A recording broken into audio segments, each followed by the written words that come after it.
बच्चों, good morning. आज हम मुख्तसर सवालों के बारे में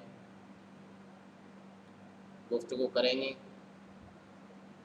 क्योंकि जो अपना पेपर जो पर्चा है उसका अव्वल हिस्से में जो मुख्तसर सवाल आते हैं उनका किस तरीके से जवाब दिया जाता है, इसके बारे में आज हम गुफ्तगू करेंगे और ये बताने की कोशिश करेंगे कि किस तरीके से आपको एक लाइन में अपना सवाल का जवाब देना है, वो भी मुख्तसर अल्फाज में। और यहाँ पर 10 सवाल पूछे जाते हैं, 10 में से 10 ही करने लाजमी है। हर सवाल का नंबर मुसावी बराबर है, यानी हर सवाल एक नंबर का है। तो यहाँ पर किस तरीके से सवाल पूछे जाते हैं उसके बारे में आगे हम गुफ्तगू आज यहाँ पर इस जमात में कर रहे हैं। तो मोहम्मद कुली कुतुब शाह, जो मोहम्मद कुली कुतुब शाह है, कुतुब शाही दौर का जो शायर है, उसका दरबारी शायर कौन था? अगर इम्तिहान में पूछा जाए कि मोहम्मद कुली कुतुब शाह का दरबारी शायर कौन था, तो यहाँ पर मुल्ला वज़ी, जो मोहम्मद कुली कुतुब शाही दौर के अच्छे मशहूर शायर हैं। और इसी तरीके से अगला सवाल है, उर्दू की पहली मसनवी कौन सी है? यानी उर्दू में जो मसनवियाँ लिखी जा रही है उसमें पहली मसनवी कौन सी मानी जाती है? जो बताई गई हैं उसमें कदम राव के नाम से जानी जाती हैं, जो उर्दू की पहली मसनवी मानी जाती है। किस किताब को, यानी वो कौन सी किताब है जिससे उर्दू तनकीद की बोतिका कहा जाता है? यानी वो कौन सी किताब है जो उर्दू तनकीद की बोतिका के नाम से जानी जाती है? तो मुकदमा शेर व शायरी को उर्दू तनकीद की बोतिका कहा जाता है। उसके बाद सरसार ने अंग्रेज़ी नावल, यानी जो सरसार साहब है, पंडित अतुलनाथ सरसार, उसने जो अंग्रेज़ी नावल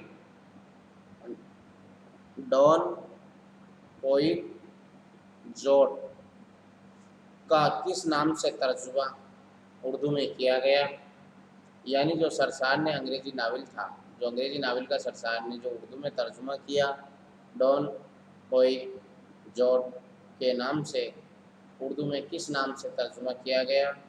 तो खुदाई फौजदार के नाम से उर्दू में तर्जुमा किया गया। टेढ़ी लकीर, जो टेढ़ी लकीर है किस का किरदार है? यानी जो टेढ़ी लकीर जो ये है अफसाना, उसका कौन सा किरदार है? तो सुमन इसका मेन खास किरदार माना जाता है। तो पूछा जाए कि टेढ़ी लकीर के खास किरदार का नाम क्या है, तो सवाल का सही जवाब होगा सुमन। और इसके बाद कशीदा बाबे उलजनत, यानी कसीदा बाबे उलजनत का मुसन्निफ कौन है? तो यहाँ पर जो इस तरीके से जो सवाल हुआ है उसका जवाब है मिर्ज़ा मोहम्मद रफ़ी सौदा, बाबे उलजनत के मुसन्निफ है। और अगला सवाल जो पूछा जाता है किस तरीके से, जैसे रिसाला है, दिलगदास, यानी रिसाला जो है दिलगजात किसने जारी किया? तो अब्दुल अलीम सरर साहब ने रिसाला दिलगजात जारी किया। इस तरीके से बहुत सारे सवाल एग्ज़ाम में पूछे जाते हैं। पूछा जाता है कसीदे से मुताल्लिक, जब कसीदे का शहंशाह किससे कहा जाता है? तो मिर्ज़ा मोहम्मद रफ़ी सौदा है, जो उर्दू कसीदे का शहंशाह माना जाता है। मरसिए के बारे में अगर पूछा जाए तो मरसिया का शहंशाह किसे कहा जाता है?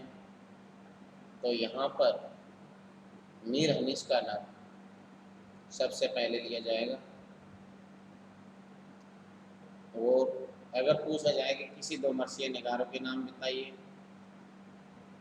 तो मीर हनीस और मिर्ज़ा तबीर दो ही उर्दू के मशहूर मरसिया निगार है।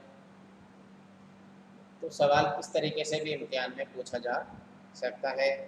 اور پوچھا جاتا ہے، یہ اپنے کو اچھی طریقے سے یاد رکھنا ہے کہ سوال کا صحیح جواب دینے کی کوشش کریں تاکہ اپنا سوال غلط نہ ہو۔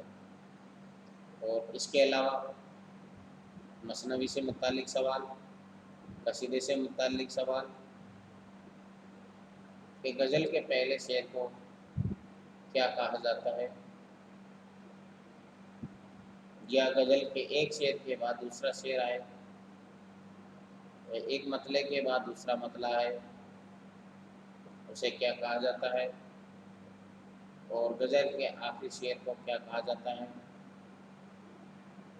اس طریقے کے سوال امتحان میں پوچھے جاتے ہیں۔ کسی دو مرثیہ نگاروں کے نام بتائیے، کسی دو قصیدے نگاروں کے نام بتائیے، کسی دو غزل گو شعراؤں کے نام بتائیے۔ یہاں پر اس طریقے کے سوال امتحان میں پوچھے جاتے ہیں، اور زیادہ سے زیادہ ہمیں اس طریقے مختصر سوال کے جواب یاد کرنے ہیں جو ہمارے جو سرکاری نوکریاں ہوتی ہے اس میں بھی اس طریقے کے سوال پوچھے جاتے ہیں۔